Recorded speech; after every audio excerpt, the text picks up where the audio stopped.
તો બીજી બાજુ વાત કરીએ તો ભરૂચની વાગરા વિધાનસભા મત વિસ્તાર ભાજપનું સક્રિય કાર્યકર્તા સંમેલન શહેરની અને રાજપૂત છાત્રાલય ખાતે યોજાયું હતું, જેમાં ભારતીય જનતા પાર્ટી દ્વારા તેના સ્થાપના દિવસની ઉજવણીના ભાગરૂપે ગુજરાતની તમામ 182 વિધાનસભા બેઠકો પર સક્રિય કાર્યકર્તાઓ સંમેલનનું આયોજન કરવામાં આવ્યું હતું, જે અંતર્ગત ભરૂચની વાગરા વિધાનસભા મત વિસ્તાર ભાજપનું સક્રિય કાર્યકર્તા સંમેલન ભરૂચની રાજપૂત છાત્રાલય ખાતે યોજાયું હતું, જેમાં ભરૂચના સાંસદ મનસુખ વસાવા, વાગરાના ધારાસભ્ય અરુણસિંહ રાણા, ભરૂચના ધારાસભ્ય રમેશ મિસ્ત્રી અને ભરૂચ જિલ્લા ભાજપના પ્રમુખ પ્રકાશ મોદી, પૂર્વ ધારાસભ્ય દુષ્યંત પટેલ સહિતના આગેવાનો તેમજ મોટી સંખ્યામાં કાર્યકર્તાઓ ઉપસ્થિત રહ્યા હતા।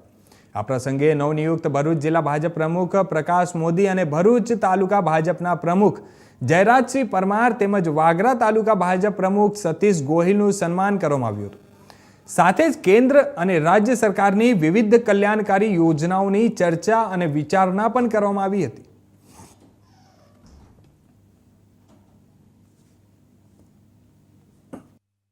ભારતીય જનતા પાર્ટીની આખા સમગ્ર ગુજરાતમાં તાલુકા દીઠ મંડળ દીઠ સક્રિયતા સભ્યને આજે સ્નેહ મિલન હતું।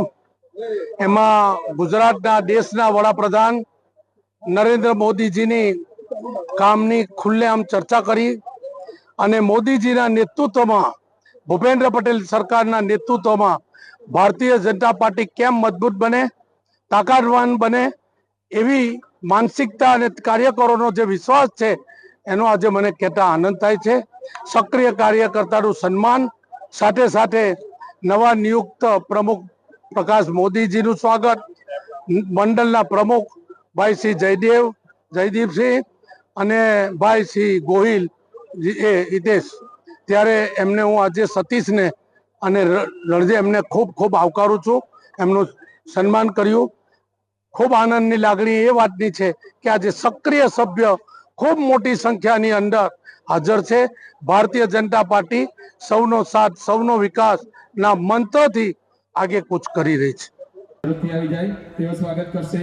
ત્યારબાદ નવી